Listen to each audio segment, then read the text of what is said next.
Bah, humbug, kids. You're listening to a couple of annoyed grunt boys, and this is the 138th Simpsons podcast. Jazzing around the Christmas tree, it's a skit scat holiday. That's right, we're the Simpsons podcast that discusses the beloved animated sitcom The Simpsons, but from seasons 11 and beyond at random. But when there's a new season, we review those instead. Why do we do it this way? Well, like I said, we were cursed by the wheel of random. The wheel gathered enough intel and decreed that there's plenty of podcasts out there that have discussed the glorious age, that being seasons 1 through 10. So it chose us at random, and I say us because I don't do this alone. I'm annoyed grunt boy Craig, and with me is the other annoyed grunt boy, Steve. Hey, Craig. Hey, Steve. It's the end of the holidays. Yeah. We got all of our presents hung with care. Mm-hmm. And our stockings have been wrapped, and our chimney has been on fire to burn a man who comes down those things. I always burn a man who comes down on things. It's the holiday blues, right? It's that week after Christmas, before New Year's. It's like New Year's Eve, or like not New Year's Eve, but like New Year's Day is like, you know, some people like also do like a big dinner that day, but it's like, why? It's like, oh, we did this a week ago. Do we really have to do another family gathering? Like,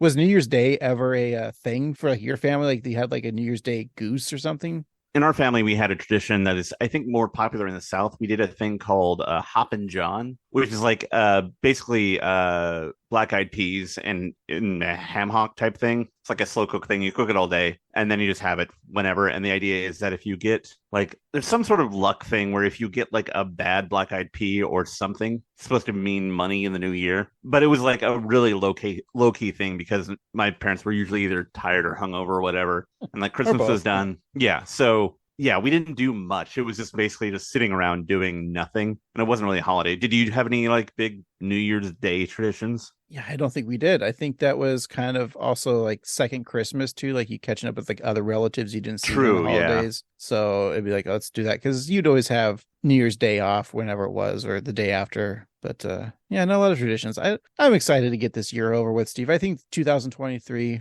although, you know, when this episode drops, we're only a few more days until the new year. But next week's episode will be all about 2023. That's going to be the year of the Annoyed Grunt Boys, right? It's going to be our year. We're going to make it big. We're going to get huge. We're going to get famous. We're already kind of huge. Yeah. We're going to be huge physically speaking. Yeah.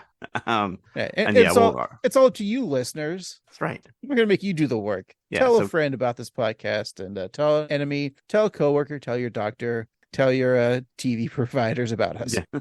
Ask your doctor if the Annoyed Grunt Boys are right for you. Yeah. Possible side effects include boredom, and that's diarrhea, erectile dysfunction, and a loss of taste.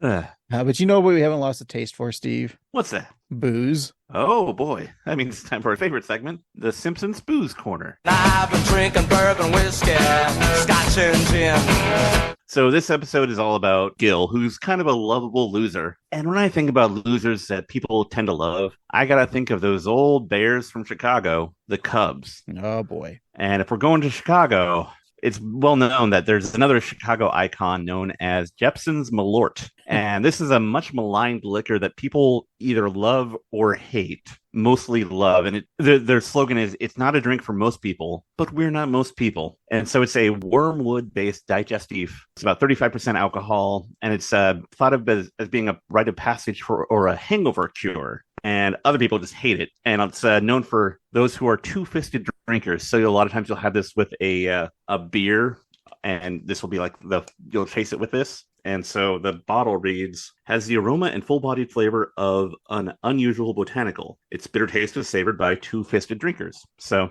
this is a liqueur. I believe it's made from rye or caraway seeds. It's kind of got a golden amber color, kind of like that of a whiskey. I'm going to drink it straight. Ooh. It smells. That's it. It smells. It smells. No, it smells like rubbing alcohol with like a hint of like bread, like a rye bread. I'm interested. Yeah. And the wormwood, if it's wormwood based, it could make you go insane. So that's fun. Oh, it's magic. You know, even if you believe it's not so. Oh, it's got a kick to it. It's not horrible, though. It's very warming. It has a very unusual taste. It's not super bitter. It's just kind of sits on your tongue and just kind of, like, imagine if you ate like an everything bagel with cream cheese and then took a shot of whiskey. like immediately after. Like you hadn't even finished chewing, like you still had some bagel in your mouth. Well, we're gonna have to try that. And then you just downed a shot of like bourbon. That's kind of what it tastes like, but in a good way. I think I like Jepson's Malort. That Carly Rae is onto something. Well, call her an alcoholic now. Maybe I will. Okay. What do you got for us, Craig? As many grown alcoholics do, they get little booze bottles in their stockings, right? Mm-hmm. This has nothing Christmas related. There's always little bottles of booze in my socks. Yeah. So I got a bunch of these flavored whiskeys from Scatterbrain. Maybe throughout the year we'll be coming to these shots here. So I'm just doing a shot. The one I chose that related to this episode, it's a dark chocolate banana whiskey. This episode is it's all over the place, right? There's so many holidays going on. So I figured this one's a Scatterbrain too. Like there's dark chocolate, banana, whiskey, brains, Sure. It's got a little picture of an ape on it, or gorilla. And it says, this is bananas. It's very strong. Well, it's a very strong smell. I can really smell the banana. Woo. Some of these like flavored whiskeys can just be like too sweet. Yeah.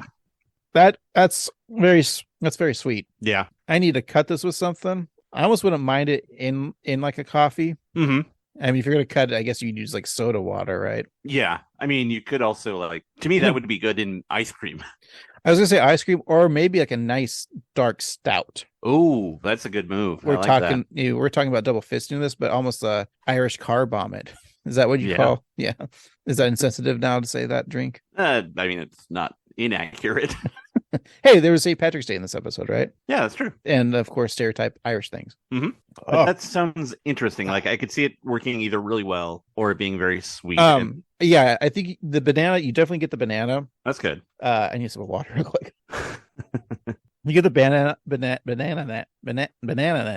do do do do banana do do do BANES bananas. Gwen Stefani taught me how to spell. But I think you get the hint of the dark chocolate at the end, so that's like kind of the aftertaste. Yeah. I don't know what to mix this with. I mean, you could drink it straight. I don't know why you would, because it's more of a whiskey liqueur, I think. Is that what these are? Yeah, probably. Woo! All right, Steve. Let me clear my head up here. Yeah. Let's just get in that Wayback Machine and watch an episode of The Simpsons. How about that? Alrighty. All right, Steve, let's go back to the date of December 17th, which is, of course, the only day we recorded podcasts, but all the way back to the year 2006. Steve, what were you doing December 17th, 2006? I was pretty sure I was at the box office watching a movie. Oh, I don't think you were. I think we were living together. No, yeah. We were probably living together. Watching this episode. Yeah, probably watching this episode, drinking a beer. Were we drinking a beer? Or were we just at our bar? Could have been at our bar, like maybe having a cocktail. Yeah. Vodka soda for me. Well, probably for both of us. We were both vodka sodas those times. It's true. Early days of drinking. The least flavorful thing you can get. Yeah. We should have been at the box office, Steve, right? That's right. What should we have been watching instead? Well, the number one movie in the box office was The Pursuit of Happiness. You don't have to slap me twice to go see that movie. I don't know what that means. I mean, I do know what that means. Yeah, that's Will Smith. Is that and the violin movie? Is that the one with the Karate Kid? I do believe, yes. I mean, the not the next Karate Kid, but the new Karate Kid, but not the old Karate Kid, and not Cobra Kai Karate Kids. Right. Steve, did you ever see The Pursuit of Happiness? I did not. Is this the one where he's like a homeless violin man? Or is that a different movie? I never saw it, so I don't know. Pursuit of Happiness. I think there's a time Will Smith, he brought in, he's got his kid in there, Jaden, of course, Karate Kid. Mm-hmm. And I think this was like his beginnings of chase that gold, right? That Oscar. Yeah. Who would think that years later the Oscars would be what he's most known for? Yeah. And never to return. Aw. There's going to be like in 20 years, the Oscars are he's going to have his triumphant return. Oh, yeah. And it's only because Chris Rock died. And he's going to have a tribute thing to Chris Rock. Why did Chris Rock die 20 years from now? What happened? Oh, no. Did he die doing a stunt on an Adam Sandler movie? Maybe he he told Medea to do another Saw movie. Yeah. And he actually ended up dying in real life in there. Yeah. Now, is Pursuit of Happiness like a prequel to After Earth where they go to space? I think so. Okay. I still haven't seen that either, so I'm just going to assume. Yeah. All right. Well, Craig, while we weren't watching that movie, What were we listening to? We were listening to at least one half of your household's favorite artist, True. Beyonce, with Irreplaceable.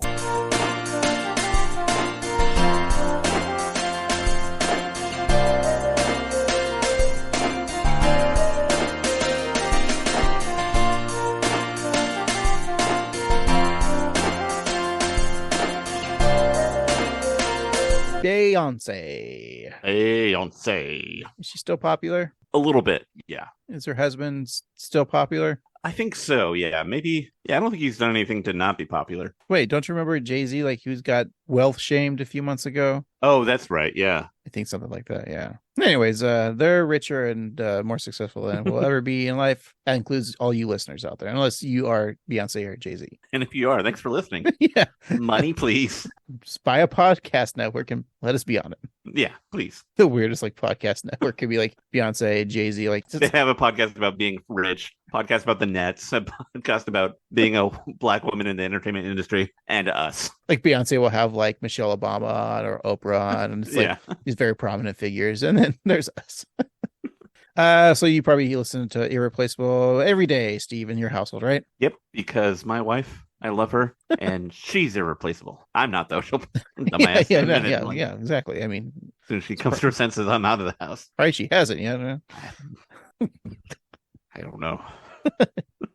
All right, Steve, enough of us self-pitying. Let's just get on with this week's sode. Alrighty. I'm going to start calling it a sode, not an episode. You know, it's sounds cool. real cool. Yeah. We're talking about Kill Gil, volumes 1 and 2. During the Christmas holiday, Marge attempts to muster the wherewithal to kick down on his luck Gil out of the Simpsons house. Wow, let's go watch that episode, Steve, and then come back and discuss that episode.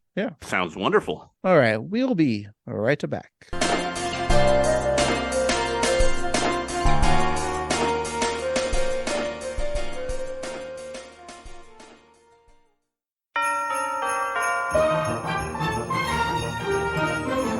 And we are back. Today we're talking about Kill Gil, volumes 1 and 2. It was the 9th episode of the 18th season, originally aired December 17th, 2006. It was episode 387 in the show's run. Your nerd code is GABF06, written by Jeff Westbrook, directed by Bob Anderson, and the showrunner is Al Jean. Oh boy. We've had a few Jeff Westbrook episodes before. He's a writer best known for his work on The Simpsons and Futurama. And before becoming a writer, he was a successful algorithms researcher. And he went to Yale and Harvard. So he's a real cool guy. And he worked for AT&T Laboratories. So if your phone doesn't work, you can blame Jeff Westbrook. Here on his trivia on IMDb, it says he's a huge fan of actor Don Johnson from Miami Vice.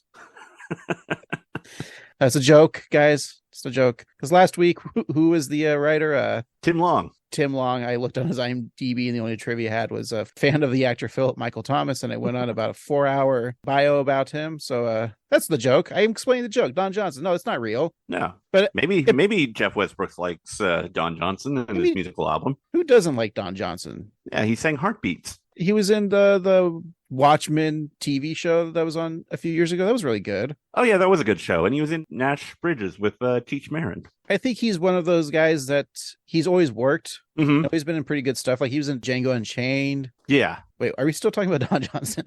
I think so. I didn't mean to. That was supposed to be a joke. I'll just say this about Don Johnson is that I know that he's probably not conservative, but if like it turned out that he's a crazy right-wing guy, but like, yeah, okay. Wouldn't be like a big surprise. Look, all I have to say, he was in Knives Out, the prequel to Glass Onion. Streaming now on Netflix. Thanks, Netflix. Oh, he was on the Keenan. He was just recently on the Keenan show. Oh, that's right. Yeah. Yeah, Steve, I don't think Don Johnson is what you think he is. I'm not saying that he is. I just like he just has that face of look. It's the stupid bleeding heart liberal assholes like us that just assume the worst of people like him. Like, remember we thought Treat Williams would be like that kind of guy, and we find out he's way not. He's like more liberal than you or I. That's right. It's no trick. He's a treat.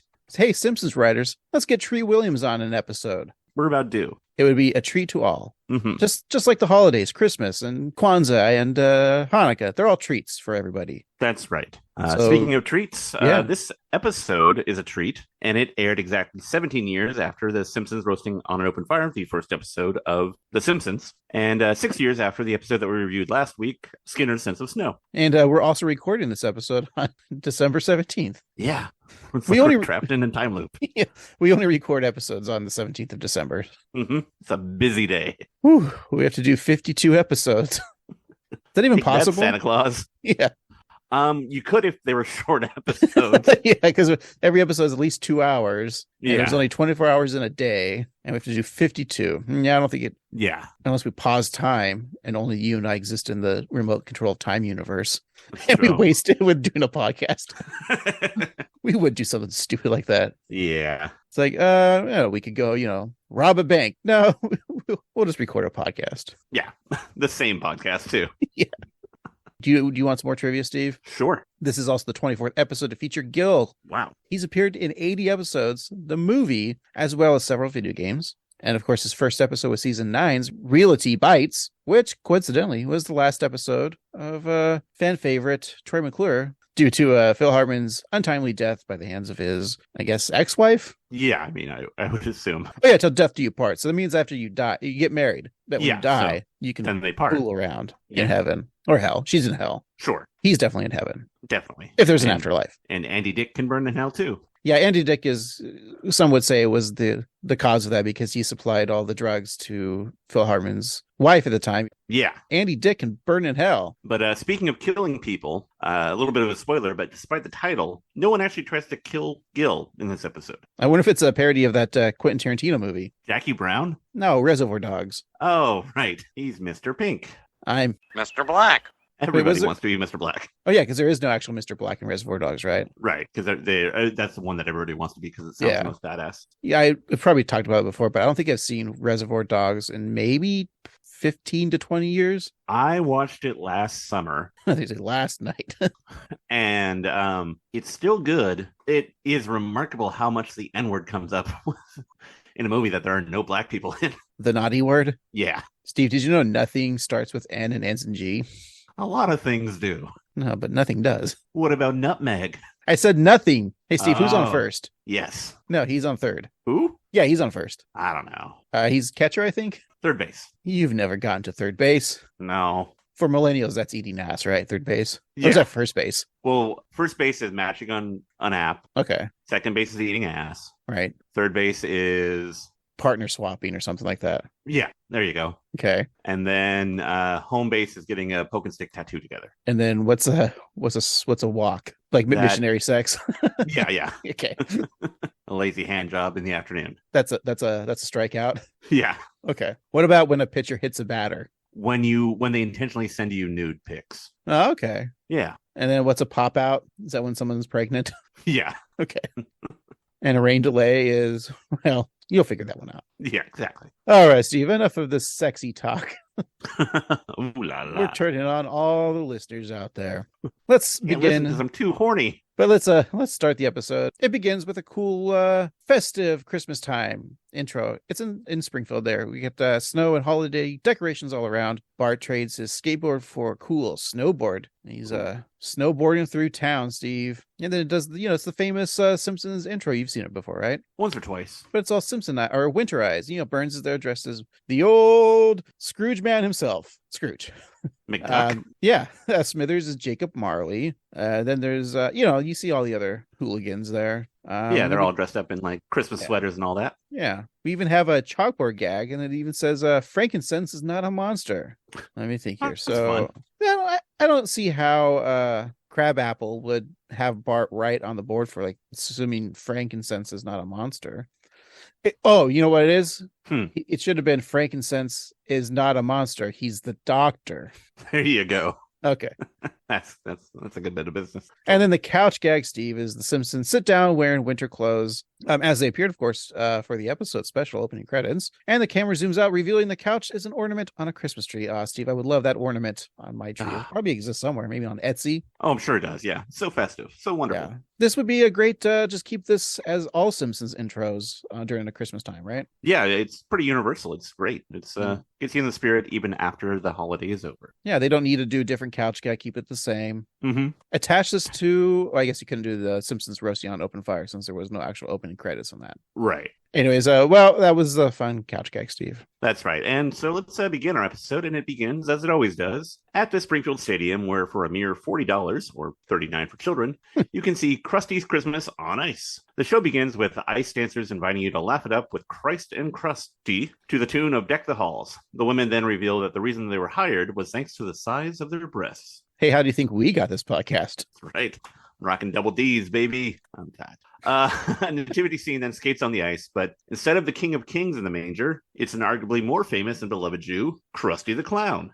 I like how at that time, $40 for a ticket, it was expensive, and then the gag is $1 less. But like, if that was today's rate for like a show like that, that's well worth it. Oh yeah, like I'm sure Disney on Ice now, like the Frozen or whatever it is these days, is probably at least $40. No, I think Disney on Ice now is just Disney grooming our kids on ice, is what it is. That's right. Just kidding, Disney. We love you. So Mary Joseph and Hay Bells and the rest of the Nativity gang skate away, leaving Krusty in the spotlight. He falls on the ice, much to the delight of the audience, and he scolds the crowd for laughing at old man's pain, then slips on the ice 3 more times. So the Clown Prince of Channel 6 has a great show lined up, with all your favorite second-tier costume characters, such as Ribwitch Ribbit, who we first met in season 14's I'm Spelling as Fast as I Can, which we discussed back in February, our 158th episode. We got Matrix Poochie, everyone's favorite character dressed as everyone's favorite red-pilled hacker, Neo. There's no other good red-pilled hackers, honestly. and right off the plane from his dad's funeral, Sideshow Mel, still in mourning, being pulled in Santa's sleigh by 8 women dressed as reindeer. So Cressy then introduces a very special guest in this clip. And now for the highlight of our show, a special appearance by Elvis Stoico. Olympic medalist Elvis Stoico performs a graceful triple axel. Elvis Stoico is so handsome.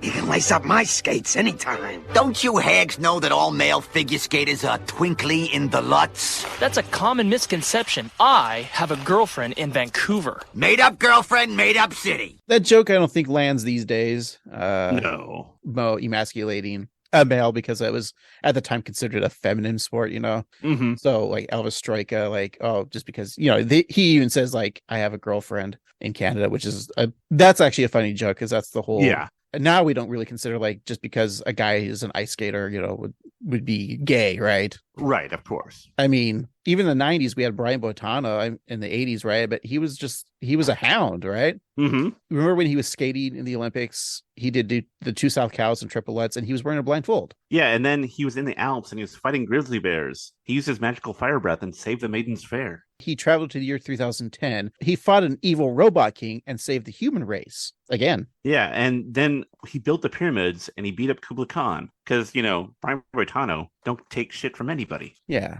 So we're just saying we should watch the South Park movie. Yeah. But can I go back to the one joke I did like I said, I liked the I have a girlfriend in Vancouver. Yeah. I know you haven't watched it, but what was our first episode of Eye of Springfield? We talked about the first episode of Star Trek Lower Decks. Mm-hmm. I think also in that first season, there's like a really good joke. The character Boimler, he says he has a girlfriend on a different ship and she's on the USS Vancouver. So that's like really good. It's like the smartest, funniest joke. Like, oh no, I have a girlfriend. She's on the Vancouver. Really good joke. Good episode. Yeah. I think I forget who played her, but yeah.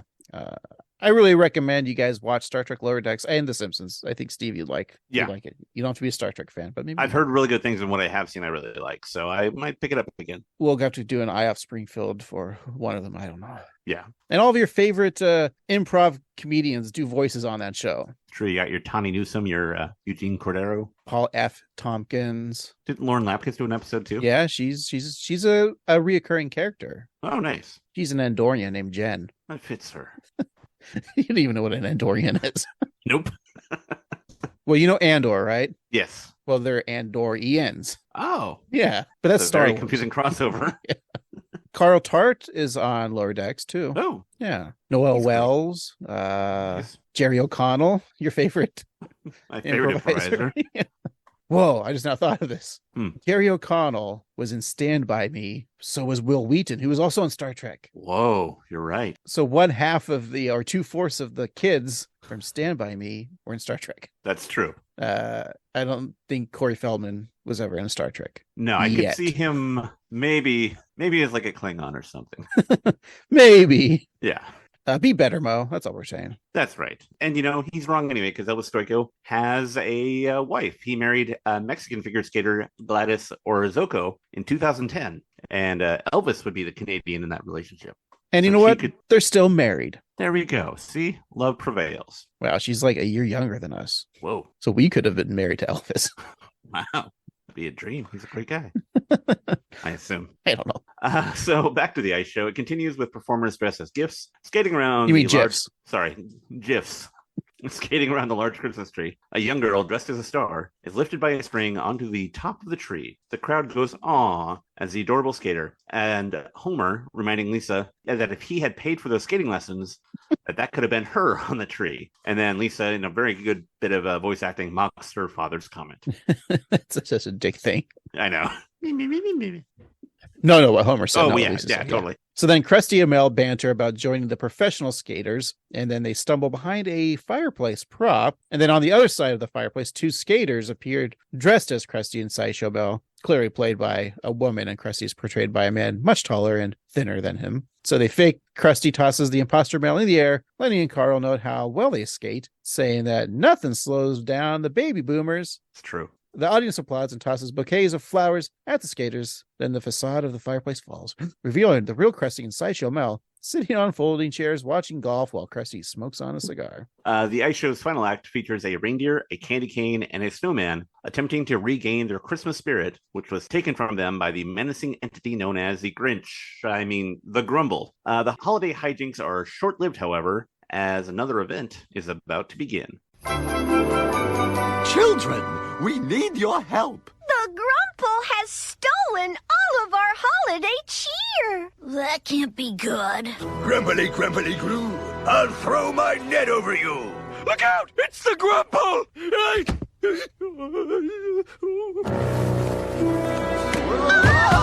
Whoa, watch where you're going there, Pally. We got a basketball game in an hour. But we're trying to get to Mistletoe Mountain. Tell it to the Utah Jazz, Snowflake.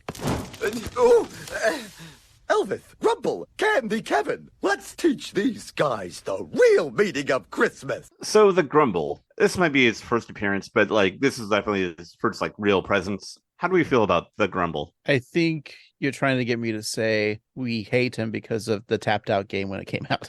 I mean, kind of, yeah. Yeah. I just remember for some reason the Grumble was annoyed in the tapped out, when it was just seemed oddly prominent. Yeah, and it was past the 4th week of January, and the Christmas update was still up, and you're like, just get rid of this already. I don't remember. Yeah, but it was still it's an interesting thing, and it's funny that Homer has such an odd reaction to him in this episode. I wonder if this was Family Guy was popular with Peter and the chicken, and then Algie was I think Homer needs his own chicken, like Peter Griffin, or maybe that's the joke. That makes a lot of sense because around this time, that tracks a lot actually. So maybe they're making fun of the chicken thing, which I think remember watching Family Guy, the first time they did it was funny, and then when it came back the second time, that's funny, but then third time it's okay, and then it just would show up and you're like, all right, stop it. And then I think even Family Guy at the time was okay, enough of this crap. Yeah, because it just felt like filler. It just went on and on and on. Yeah, it would take if we did a Family Guy podcast and those episodes would air, our podcast would be 20 minutes long, because it'd be well, half of this episode is just Peter fighting a chicken. Mm-hmm. Maybe we should have done a Family Guy podcast. Then the podcast would be a lot shorter, you see. That's true. Yeah. Also in that clip, there's a skater dressed as a reindeer, but it has 4 legs and arms. And I'm just wondering, is there some poor skater in the back there? Yeah, it's a millennial skater eating the ass. Okay, there we go. Question answered. And where's the I think the genitals of a centaur would be where a genitals of a horse would be, right? Right. Yeah, I would assume so. So it's it'd be weird. Like a mermaid and a centaur can never mate, right? No, because of their religion. That's how it works. But then, like, if it's a female centaur, doesn't she also have like breasts, like a torso of a human? Right. But Would does she she also not have have udders? The nipple? Yeah. That's a good question. Centaurs were prominent in the Harry Potter series. Maybe we should talk to J.K. Rowling about the genders. If anybody knows how these kind of things work, it's her. All right. Well, Steve, Mr. Snowman throws his gloves and punches Raphael in the face. Now, the rest of the skating cast faces off the crew of the Utah Jazz. One player pulls Matrix Poochie's trench coat over his head and begins to punch him in the ribs. Shouldn't they have done that to the riblich guy? Punch him in the ribs? Yeah, totally. Marge is eager to grab the kids and leave, but Homer is too busy bending the Grumple's knee the wrong direction and demanding that he give back that holiday cheer. That's right. Isn't it funny how like last week's episode ended with like Homer pissed because the storm happened in the circus and he wanted the holiday spirits? Yeah, and this one ends the same way. That is weird. I hadn't thought about that. Like these episodes are almost like not, but they begin kind of similar in a way. They're at an event. There's a big thing that really doesn't pay off, or it doesn't have anything to do with. I mean, I know that's common, but it's like a whole new set piece, a whole new thing that really leads to nowhere. Well, I can't wait to know what that is. Well, I mean, the ice show. Well, there's an ice show in this? The one that we just saw? Oh, boy. Oh, boy. What's in my eggnog? We then head to Costington's department store, where they offer Christmas presents at Hanukkah prices. Inside, Mayor Quimby picks out his sweater to give as a gift. He buys 1 in wife size and 3 in much smaller mistress sizes. Monty Burns is doing some gift shopping of his own and looks to Waylon Smithers for some help. Meanwhile, Kearney and his son, Kearney Jr., pay a visit to Old St. Nick. Now, Smithers, I need your advice. Picking out a gift for a very dear friend of mine, a single fellow, a bit quiet, but one with a warm, loyal heart. Well, sir, a fellow like that might have had his eye on this silver frame. It would go great with his collection of Art Deco. Shut up, shut up. There he is. Hello, Philip. What are you doing here? Oh, never you mind, Mr. Nosy. Are you going to that string quartet thing? 'Cause I'm not. Are you still here? Go pay for that.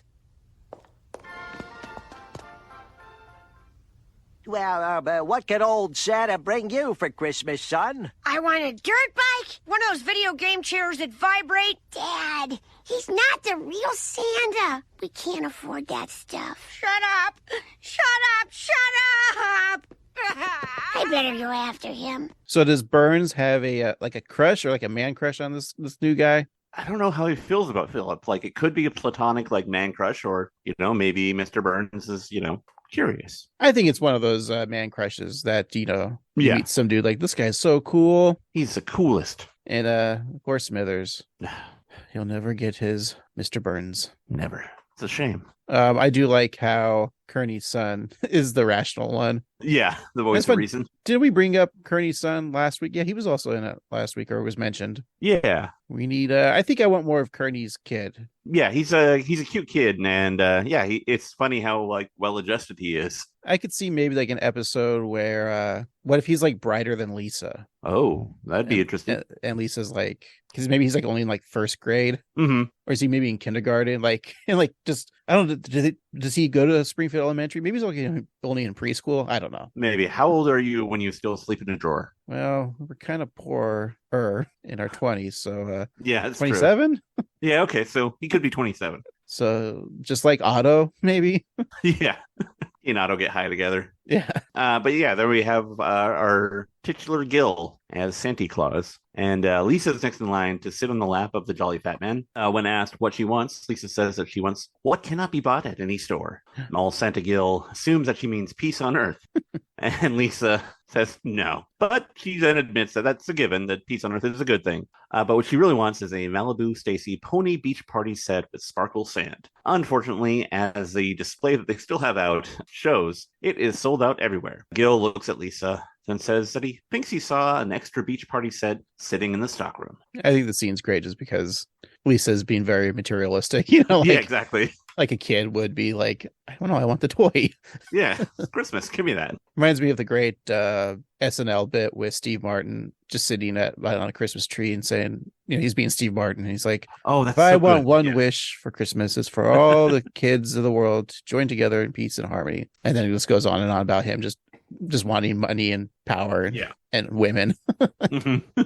It's a good SNL bit. Look it up, Steve Martin Christmas wish or whatever on YouTube. Could be one of my favorite SNL Christmas bits, I think, or sketches. Yeah, definitely up there. We're not here talking about SNL. We're talking about SIMPSONS. That's right. Comma THE. But so like how they have that stand, the Malibu Stacy stand, like it's sold out.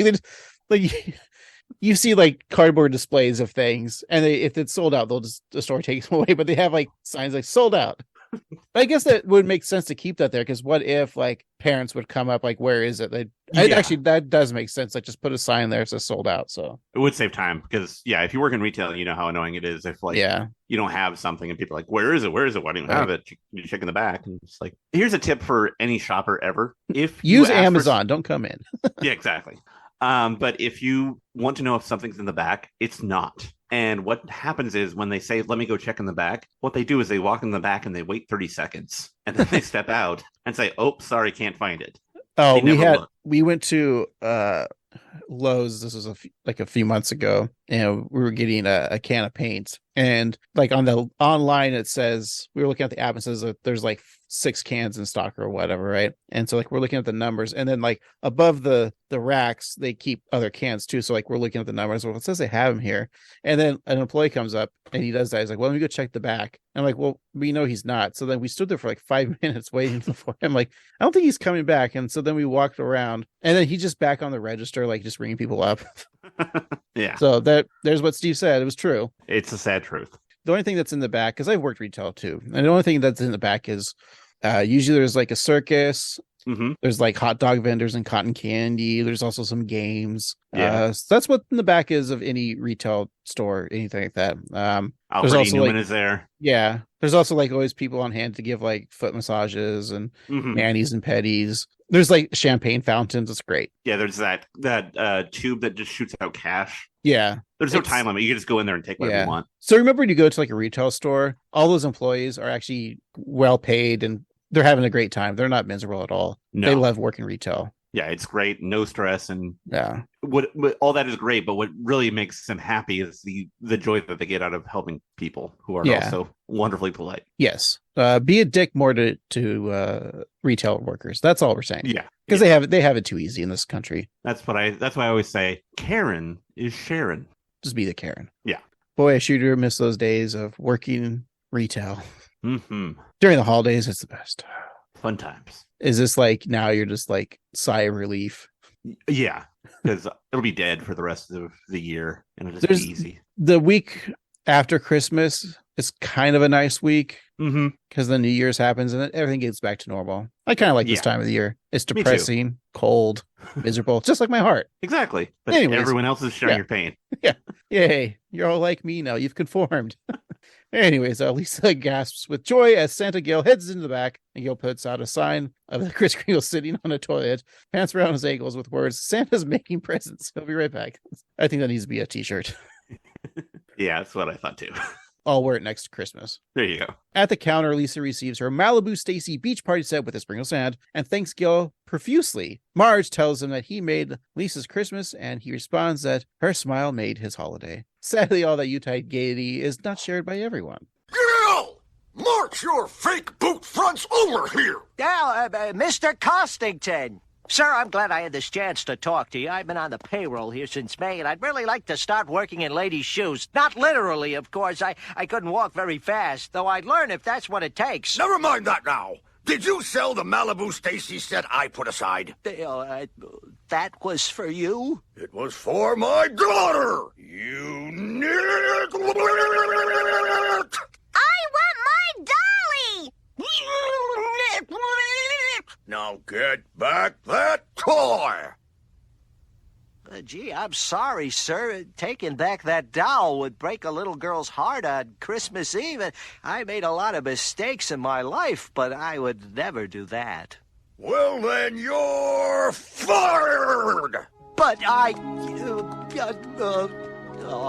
We've seen Mr. Cossington before, right? I think so, but again, I think this is one of his more prominent roles. And just the over exaggeration. The jowly jowl. It's the classic, like just like old classic cartoons, like Mr. Spacely from the Jetsons, for instance. Exactly. Jetson, you're fired. Did in every episode of the Jetsons, did George always get fired? Or at least threaten to be fired, yeah. Still waiting for a Jetsons live action movie, Steve. No one wants we it. Need this. All right, let's cast it, Steve. Okay, Ed Helms isn't getting any younger. I was going to say, I think Greg Kinnear's past the age. That's so good, yeah. And then I think Danny DeVito could still probably be Mr. Spacely. That's perfect. Well, okay, here we go. I got it. Okay. Danny DeVito, Mr. Spacely. Glenn Howerton will be George Jefferson or George Jetson. Elroy will be Charlie Day. Sure. Judy will be Caitlin Olsen. I can see that. No. Judy will be Mary Elizabeth Ellis, Charlie's wife. Yeah. Wife. She plays the waitress on Sunny. Right. And then who's Jane? Jana's wife will be Caitlin Olsen. Yeah. Who's Rob McElhaney? Astro? Yeah, he can be Astro. Artemis will be Rosie. I can see that. Rickety Cricket, David Hornsby's character. He can be that little little creature with the spring feet. You remember him? Like a little guy. Like yeah. White. Yeah. All right, we did it. Just cool. We'll call it It's Always Sunny cast. You guys are doing the Jetsons movie. Yeah, it's always funny in Jetsonland. In Jetsonland, yeah, that's what it's called. We never determined what wasn't it just like Space City or something, like Astro City, maybe? Yeah, I think so. I don't know. Did it only last like one season, but had like 60 episodes in that one season? There are 57. I think there are like 57 episodes. Yeah, but it feels like you always see like the same three. Yeah, I liked the Jetsons as a kid. I liked it over Flintstones. I definitely liked it seemed faster paced and newer to me. I mean, it could have just because I was a dumb kid and I thought, future is new. Yeah, even though like they were the same time period, or like created in the 60s, right? Or so, yeah, right. But yeah, Jetsons seem cooler to me. I mean, the kids have Marvel these days, the Avengers movies, but for us, when the Jetsons meet the Flintstones, you couldn't think of a crossover. No, unless you're talking like wacky races or something. Well, The Simpsons meets The Critic. Yeah, that's true. They do that joke in the next up, The Simpsons meet the Jumps. Hey, how come the Simpsons haven't met Bedrock and the Flintstones? It's true. Can we get Hanna-Barbera? Yeah, okay, Jetsons, September 23rd, 62 to March 17th, 63. So a year they just produced, but that's how they did it. They just produced like so many episodes and like, well. Right. And then, they just ran him to the ground forever. Yeah. Meet George Jetson.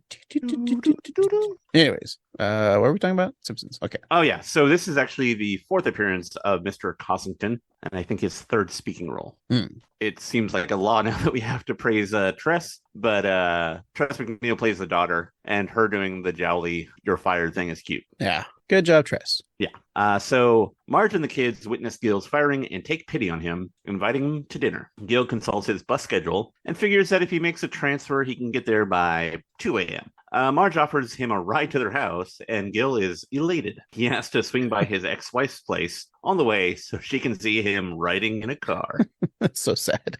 I know. So on that snowy night, the Simpsons are gathered around the family piano, where they join Gil in singing jazzy renditions of Christmas Carol classics. As Gil scats in the end of the 12 Days of Christmas, everyone laughs. Gil then says it may be time to skedaddle, but Marge thinks it's far too cold and far too late, and that Gil should spend the night. Grandpa thinks he should stay out as well, but Homer rushes him out, saying he could take a cab home. I'm like, oh no, he'll stay. Poor Abe. Abe notes that he hasn't given them a present yet, but Homie says that his present is leaving, and he pushes him out into the cold, where there doesn't appear to be a cab. So Gil then continues to play a swinging version of Rockin' Around the Christmas Tree. And Abe is presumably dead. Again. The following morning, Bart and Lisa run down the stairs, excited to celebrate Christmas. Bart didn't think it would come, but it did. However, instead of finding a bounty of gifts, Bart and Lisa find the living room full of Gil's belongings. Marge wonders where all this came from, and Gil explains that since he was invited to stay, he went ahead and grabbed his stuff from the bus station. So Homer comments that they have a problem, but Marge points out it's more of an immediate problem. A knife-wielding Grumpo outside the window, threatening to make stew out of Homer's blood. Homer asks Marge if she thinks that that's the same Grumple from the Ice Show, because he sure does. It would be funny if it wasn't. It's just another Grumple. just hating on Homer's in general. Mm-hmm. So while Marge and Homer discuss Gil's new living arrangement, he makes breakfast for the kids in this clip. Hey, who wants some eggs a la Harold Stassen, huh? They're always running. Do you really understand what that means? Kinda. Why did you let that loser into our home? I'll tell you why. Christian charity. Christian charity? What does a porn star have to do with this? He's gotta go. I promise you he'll leave after today. Really? Who's gonna make him? I will.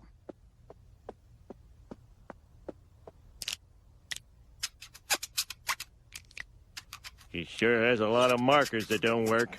There are three things I love in that clip. Christian Charity, the porn star joke. When Gil asks for if he wants their eggs, a la Harold Stassen. Yeah, I know who that is. Yeah, of course. And so do I. And I always have. But for those of you who don't, Harold Stassen ran for multiple government jobs throughout the years, most notably the Republican nomination for president in 1964, 68, 76, 1980, 1984, 1988, and 92, along with other unsuccessful campaigns for governor of Pennsylvania and Minnesota, mayor of Philadelphia, senator, and House representative from 1958 to 1990.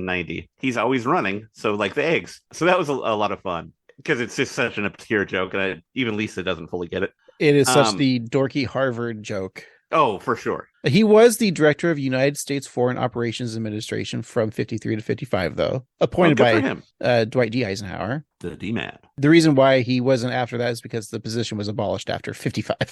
So it's like Eisenhower's like, I'm going to give you a job. 2 years later, you're so bad you're fired. Yeah, exactly. And we're abolishing the position. I mean, just to think of it, like, I don't know who that was, but like even in 92, we were 10 years old at least. Yeah. Or 11. And it's like, yeah, Stassen's running again, guys. Yeah, so this is like 16 years after he last ran for office, too. So sadly, good pull, Gil. Sadly, Stassen passed away March 4th, 2001 at the age of 93. So he had a long life. Yeah, long life of failure. Oh, that's us. Yeah, it's true. Hey, kids, we're the Annoyed Grunt Boys, the Harold Stassen of podcasts. That's right. I'm Harold Stassen boy, Steve. Well, it's official. We're the Harold Stassen podcast. There we go. Of It'll take podcasts. slightly less time to explain than the Annoyed Grunt Boys. The last thing that I really love from that clip is at the end when Homer is just, I don't know why it makes me laugh, but when he takes out the markers and just starts drawing on the cardboard box and is like, he's got a lot of pens that don't work. I don't know why, but that's the funniest thing in this clip for me. That's pretty silly of you, Steve. I know. It's just funny. He's just trying to do it and it doesn't work. Oh, I hate that. Looking for a Sharpie and you're like, oh, I found a Sharpie and it doesn't work. Or you looking for a Sharpie and you get a dry erase pen that you don't realize is a dry erase pen and then ugh. Or vice versa. No, even worse. All right, so on the fireplace mantle, stockings for each Simpson family members are hung with care. Gil hangs one of his own dirty holy socks with old Gil written on it. Do you think it was just always there? Maybe. Like the sock was just always hanging there? Oh, no, I'm just saying that. Like he writes old Gil on all his socks. That makes sense, yeah. Especially if you're, a traveling man like he is. Yeah. Got to keep track. He reaches inside and receives a spider bite, or as he calls it, a Christmas kiss. Marge immediately confronts Gil, saying that she thought he would be on his way out by now. And Gil lets out a chuckle of defeat, surprised that Marge would kick him out on Christmas Day. And he tells Marge that it's fine. He can just go down to the men's shelter and hopefully the weird priest with the runny eye isn't serving soup. Oddly specific. It is, and very gross. The eye pus just drips into the soup then? Yeah, I think so. Just chicken noodle soup with a little bit of eye pus. I don't think Gil would be concerned about eye pus. I mean, he's fine with spider bites. I mean, Christmas kisses. It's true. Maybe he'll get a Christmas kiss and become Spider-Man. Or spider piss. I mean, spider. Never mind. Is that when it streams like a web? Yeah. Whip. Spider piss is Donald Trump's favorite superhero. That's right.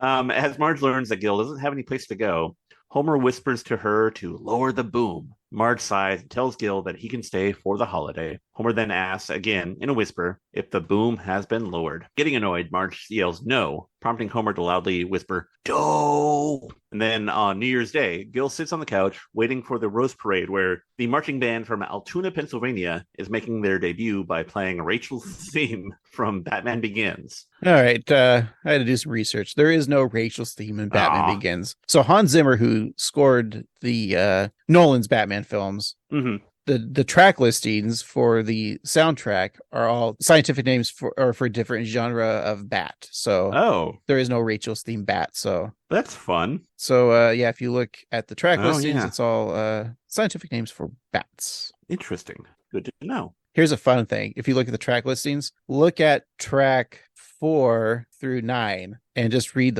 what it says, the first letter of each. Yeah, I see what they did there. That's fun. Yeah. So not Rachel's theme, but I think it's just like a joke. It's a pretty funny joke because as someone who likes to listen to soundtracks a lot, there's always like any movie, it'll be like, yeah, so-and-so's theme. I think one of the most famous blunders at soundtracks was they released the Star Wars Episode 1 soundtrack, like I think a few weeks before they released the movie. And John Williams scored, one of the titles was called Qui-Gon's Noble End. So it's like a spoiler for like the people that bought the soundtrack. Oh, so we know, obviously, I mean, before you went into the movie, Liam Neeson's probably going to be the Obi-Wan of that movie and die, sacrificing himself, right? Yeah. Because you never see Liam Neeson throughout the rest of the movies or the original trilogy. So yeah, but it's still like literally after that, I think composers stopped putting spoiler titles into the music. So Gil, surrounded by his own filth, takes a sip of coffee as Marge walks in to face him. Hey, Marge, Happy New Year. You make any resolutions? Yes, one, involving you. What a coincidence. I made one, too. I'm gonna move my fanny off this sofa. Oh. And move it over to that recliner by the phone, because I'm expecting a call any minute now from my old boss at Jackpot Realty asking me to take over the Scottsdale office. Really? Oh, yeah, that desert air's gonna give the old 1-2 to my bronchitis.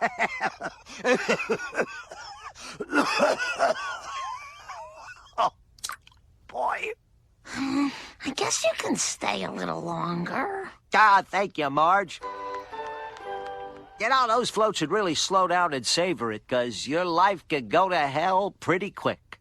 So true. The continuity that he worked at the real estate agent was still there. Oh, all right. It's good. It's funny because, Marge and him have a relationship. Not that's sexual, how they first though. met. Yeah. We don't know. I mean, I bet if I typed in Marge and Gil sexual relationship on Google, there'll be plenty of imagery. Yeah.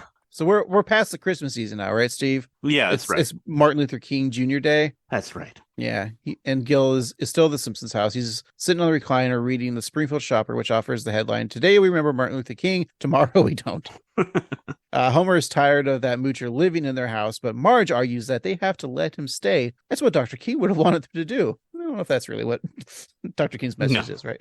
And then Homer really finally just says, like, they should probably switch doctors. I don't know. I think that joke's pretty funny. Yeah, it's good. Marge bargains with Homer to let Gil stay a few more days, but Homer wants Marge to admit that she can't say no to anyone. That being the reason why she has 3 kids. Marge knows that Homer's right, recalling where her inability to say no came from. It all started when she was 7. Patty and Selma ask her to hide their cigarettes in her dollhouse. Marge firmly says no, causing the siblings to stuff young Marge into the dollhouse with her arms poking out of the windows. She calls out to adults, but with no reply. She then spins on a toy car. And then in present day, Marge remembers all of this, but doesn't actually say it out loud.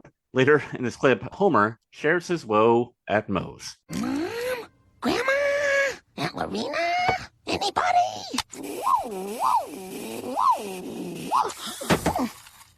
And that's why I have trouble saying no to people. Even Gil. Marge, I have no idea what you were just thinking about.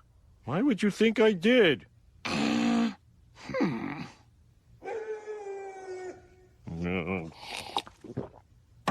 What's the matter, Homer? You still miss the UPN? Yeah, but there's something else. There's this loser staying in our house. Marge says she's gonna kick him out, but then she never does. Well, you can't kick him out, because then Marge will never learn to assert herself. Well, I guess I'll have to wait for Marge to show some backbone. And you again?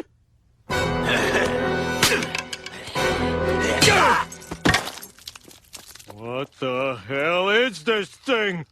I think this is one of my favorite bits. It's kind of a classic take on, there's this time and they do a flashback and you're expecting like the character is telling the story to the person, but we see it, right. It's show, not tell. But it's just Marge was thinking of it and not telling Homer the story. And just like Homer's like, the hell are you talking? I don't know what you're talking about. Very funny scene. Very good. Also the grumble. I don't mean to keep on bringing him up, but You love that grumble. It's just confusing, and I know that that's kind of the joke, but it's real.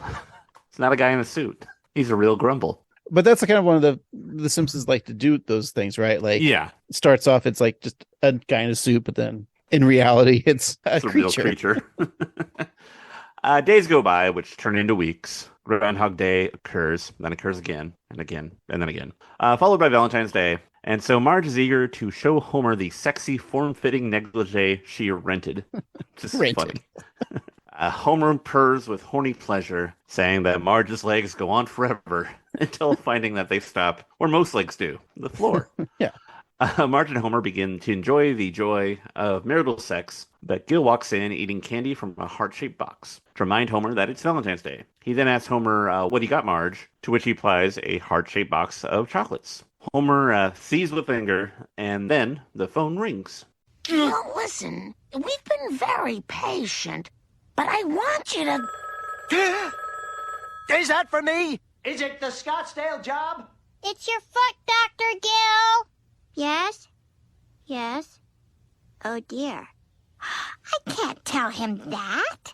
Ah, jeez. Boy, I was... Well, I'm still a winner. As long as I got a cup of coffee and a tomorrow on the calendar, old Gil's coming back. Say, Homer, how about closing up that robe? I'm seeing the whole butcher shop. For your information, since I bought it, I put on a ton of weight. Has Gil just been waiting for the Scottsdale job for like a couple months to call back? Yeah. I don't think it's going to happen, Steve. I don't think so. But also, Homer's got a sausage hanging out there, the whole butcher shop.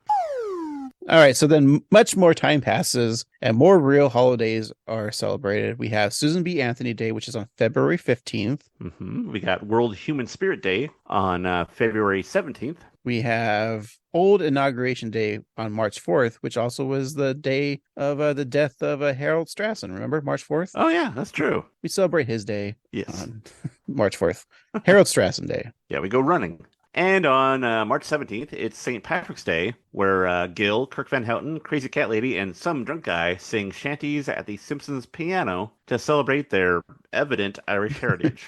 I didn't know that Kirk Van Houten was Irish. In the ceiling above them, mice dance along, and above those dancing rodents, Homer and Marge sit in bed, Homer complaining that their drunken singing is ruining St. Patrick's Day.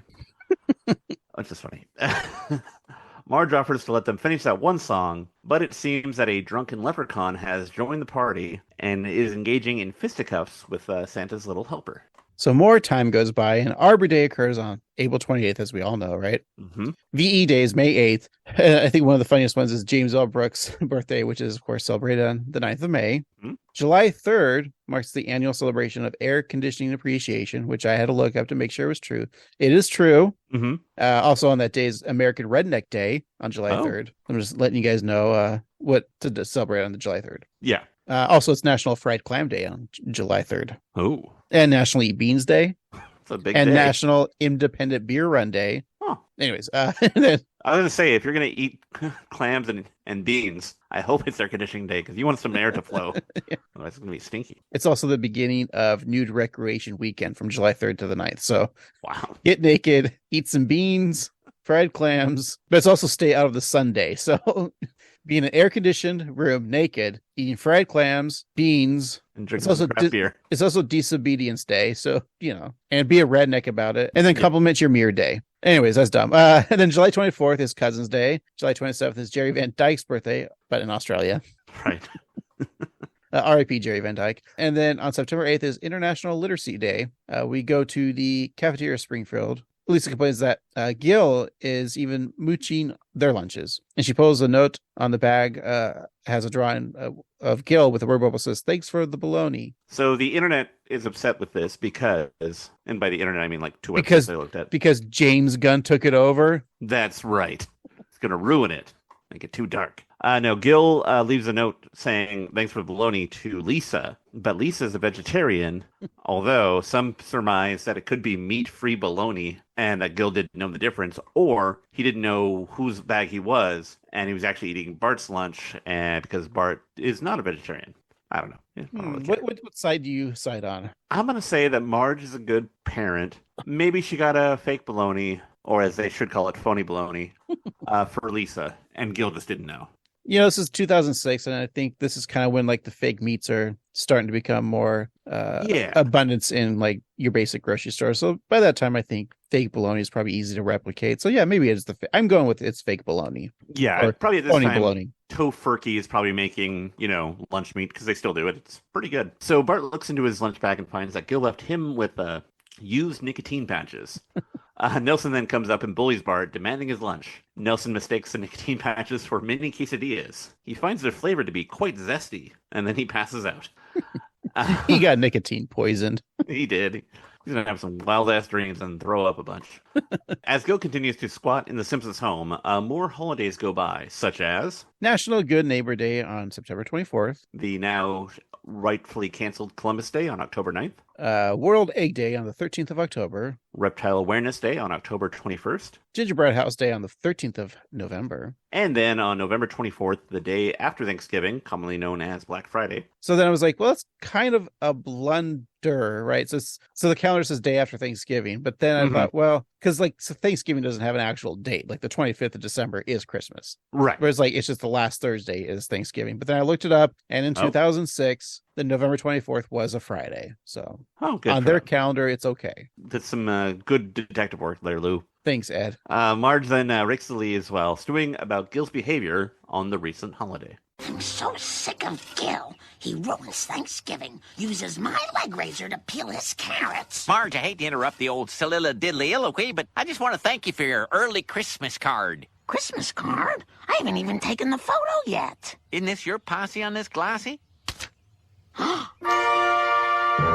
That photo shopping freak! Oh, I don't mean to cause Gil ill will, but still. Don't you defend him! I want that mooch out of my house right now! Marge, I've never seen you like this before. That's right! I just found my gumption, and I like it! Marge Simpson is gonna say no!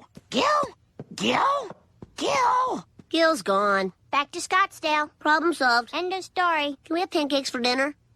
Gil's gone?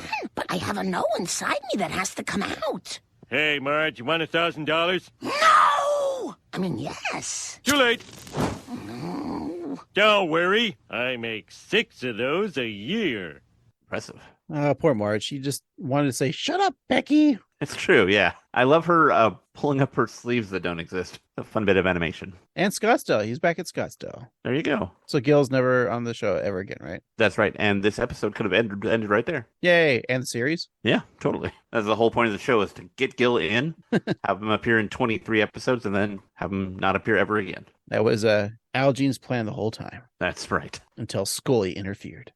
Scully. Well, Steve, that was actually the end of the second act. So let's go to the final and third act of this episode. And it begins as all third acts do, with Marge pacing in the living room, feeling that even though Gil left, she still needs to kick him out. She feels that she needs this to be able to say no in the future. Elisa is sensitive to her mom's psychological needs, but is unsure what actions can be taken. So Marge knows what needs to happen. So the Simpsons are going to Scottsdale, and Homer walks in asking if they'll be staying at the Triple Tree Resort. And when Marge replies that they will be, Homer says, forget it. All right, so is the Triple Tree Resort at Scottsdale a real place, Steve?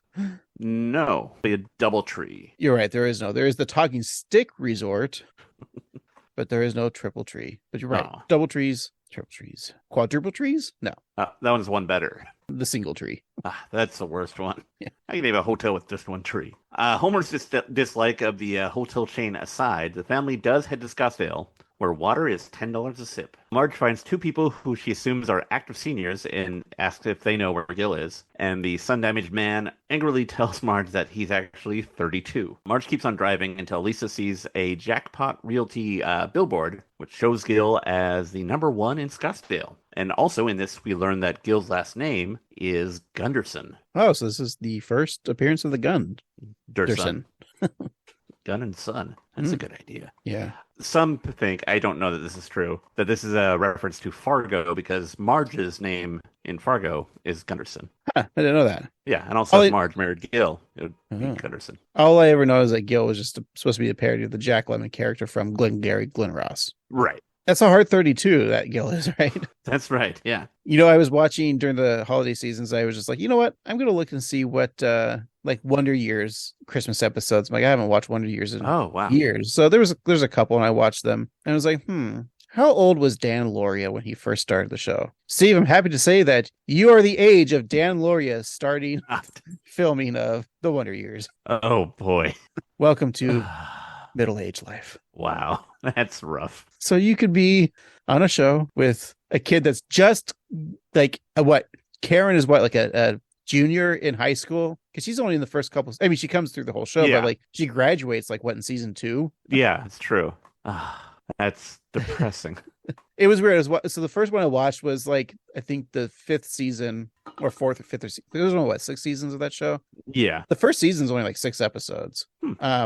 So yeah, like the last Christmas one they did was like, apparently they always had like a Christmas party every year and then all the neighbors showed up. That was like the last season one they did. And then the first Christmas episode they did, like Jack, played by Dan Lauria, was like a bah humbug. Like he was like, he was always like cheap, right? Like he didn't want to spend money on like an $8 Christmas tree. I'm like, wait, how does this line up with the last episode where like he loved Christmas and loved spending all this money on this Christmas party he had every year? That's true. Yeah. 2 years earlier, he hated Christmas. That's a good Something point. Doesn't add up. Anyways, we're not talking about the Wonder Years. We're talking about the Simpson years, which they also were on at the same time as the Wonder Years. It's true. But technically, the Wonder Years is still on the air with the Simpsons. Also true. Anyway, so they find another billboard with Gil shaking hands with a house. They then see an ad on the side of the bus with old Gil winning the jackpot realty slot machine. His prize? A number of signs that say in escrow. And on the bench, a smiling Gil appears with a quote, "Gil Gunnarsson, put him on your bench." Bart comments that Gil is a big shot, and Homer can't believe that he and Gil shared a shower. What?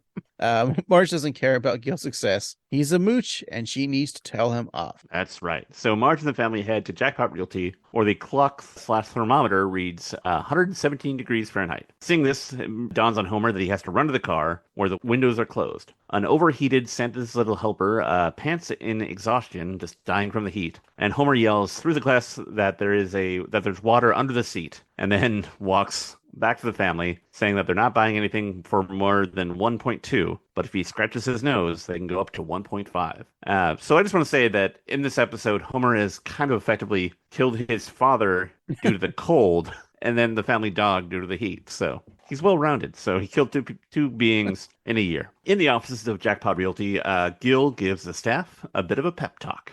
When a family owns a home, it means they own a piece of America. And what matters most isn't the commission you make, it's the smiles on their faces when they know they own that land free and clear. He's the best I've ever seen. He's talking at a Century 22 level. Gil, remember me? Marge Simpson, what are you doing here? Looking for a home on a quiet cul-de-sac where your neighbor could be Tanya Tucker? Listen, Bob, I have something to say to you, and I can't wait. Oh, well, it looks like we got a back-out Betty on our hands, but watch old Gil take her from furious to curious. Now, babe, you say you can't wait, and you're right. With interest rates climbing and choice properties in the Kingsbridge School District drying up, the only house I'm interested in is my own, which you defiled for 11 hellish months. But now I've learned to say no. No to your mooching, no to your manipulation, and a big fat no to the Kingsbridge School District. Oh, come on. You can't say no to old Gil. No! Yes, you can say no to old Gil. That's right. All right, so the employees of Jackpot Realty gather around Gil and see him that he's just as pathetic as they are. They laugh at him when suddenly the rich Arizonan? I mean, he looks like a skinnier version of the rich Texan, and it's a totally different voice, right? Mm-hmm. Bursts into the office and tells Gil that he gave him his position because he thought he could tame his town. Then, just like Mr. Costington, he tells Gil that he's forward. I can't do it. It's hard to do. I tried to do it too. Yeah, I can't do it. Once again, Gil stands, a broken man. An employee throws a box for Gil's stuff, and he remarks that he can't live in that box. Marge looks on, stunned. We then see a Southwest-style house decorated for Christmas. It has a sold sign and a mailbox that reads, The Simpsons. Inside, Gil and the family sing a jazzy version of Happy Holidays when the doorbell rings. Homer opens the door to find a whole family of Grumples. Everyone gasps, but they appear to come in peace. Grumpily, grumpily, grew. We're here to share Christmas with you. Aww. Have a grumpy Christmas, free of grumpy crew. Oh, my grump will have a grumpy Christmas, won't you? So they bought a house. In Scottsdale? Yeah. The Simpsons. Yeah, that's what it implies. Maybe at this time, 2005, it was there's some good real estate there that they could afford. I mean, before the housing bubble burst, so we know Homer makes at least what, $6,000 a year. It's true. So maybe in a house in Scottsdale in 2006 was $40.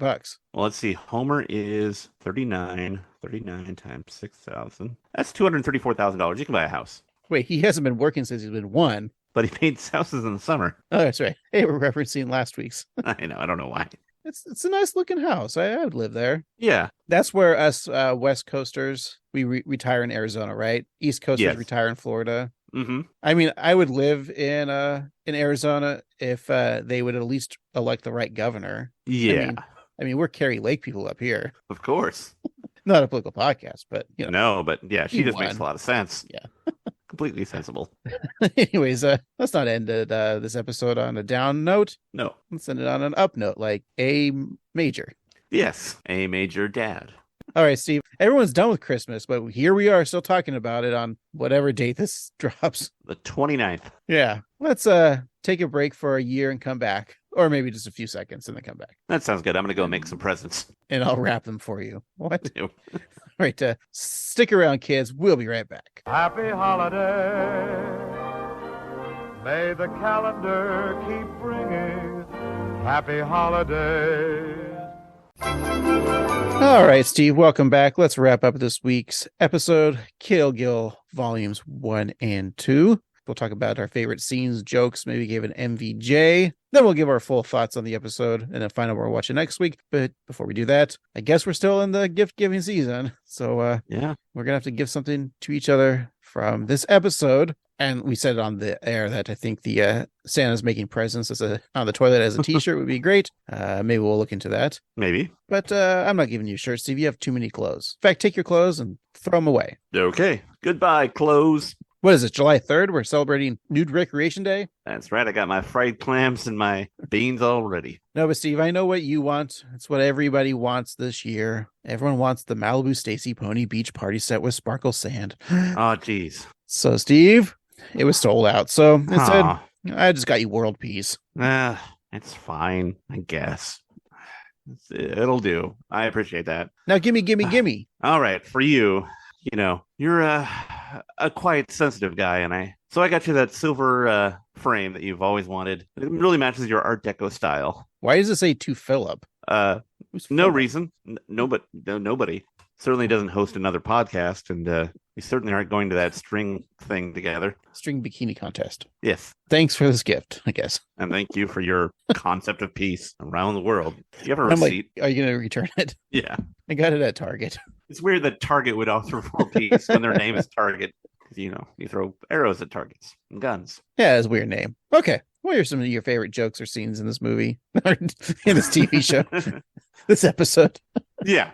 It felt like a movie, right? Because it's parodying Kill Bill, the title, right? That's true. Go through a year. This is a Gil's life. It is. It's like the Before Sunset series, but for Gil. There's a joke that we didn't talk about, but when Gil is talking to Mr. Cossington, and he asks if he can be put into women's shoes. Yeah, that was a great joke. That's a fun joke. I really liked Homer's the Christian charity joke. That's good. I like Homer messing with the markers. I don't know. I think there's a few like really solid jokes in this one. What did you think, Greg? I said it before, I love when Marge was doing the flashback as a kid. Oh, yeah. And Homer's like, you know, she was just standing there thinking about it, but Homer wasn't getting the message. I thought that was great. The little Homerisms in this episode, like the markers and Valentine's Day rolls around and Marge is in the negligee. The rented, another funny, like quick joke, rented lingerie, and then those legs to go for days, or they end there. Yeah. And also when Homer's at Moe's and he's like, Mo was like, "What's the matter, Homer? Do you still miss UPN?" Yes, that was great. This has a lot of like fun, just like little quick side jokes. Or Yeah. just quick.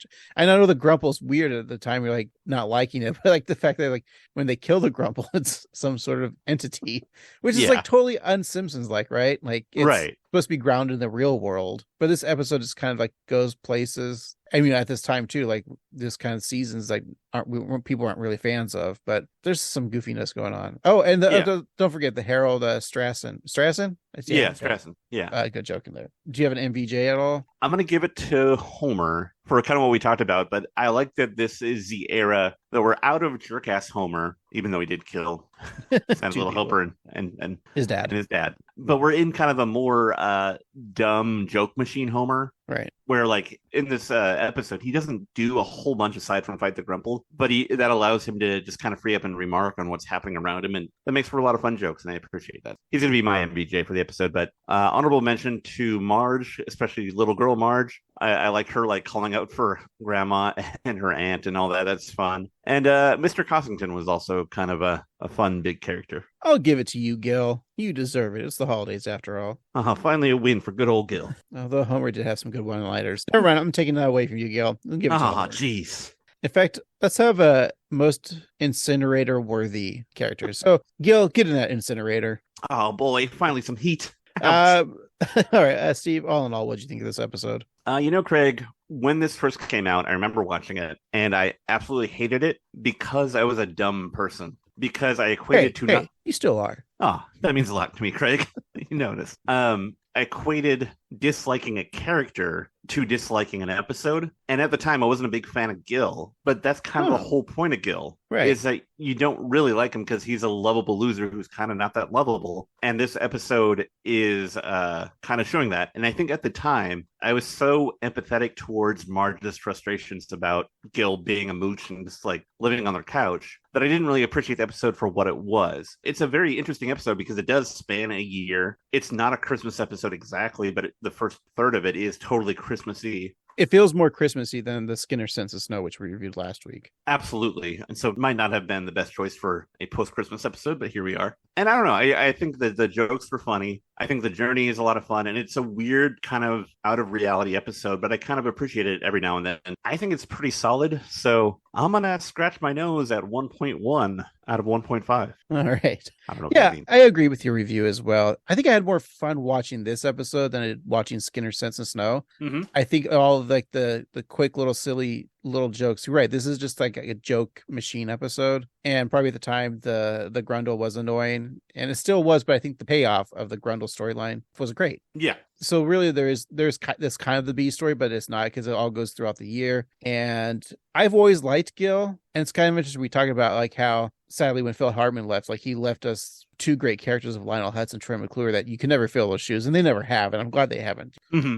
Gil kind of came along to kind of take that role of Lionel Hutz in a way, and right, like I've always felt type of character. So it's interesting that they both like the last Phil Hartman, but the first appearance of Gil, like how that character or Gil itself kind of became what a Phil Hartman type character would be or could have been. Yeah, I think it's fairly passable Christmas type episode. It's goofy, like, you know, we were so used to a lot of the holiday season, like the same stories over and over again, like so many Christmas Carol stories. It's a good, like, you're watching all those different versions or the same like Christmas type stories during this holiday season, and then just put this episode on, right? And like it takes you out of this typical shit you watch during this time of year, right? Mm-hmm. Was also like you worried about hating it because we probably did hate it when it aired. This is what season were you in here? Season 18. This is definitely in the slums of what fans considered like the Simpsons dark ages. Mm-hmm. When's the movie come out? It comes out later that year, right? Or like a year from now? Yeah, that's correct. Yeah. So fun episode. That being said,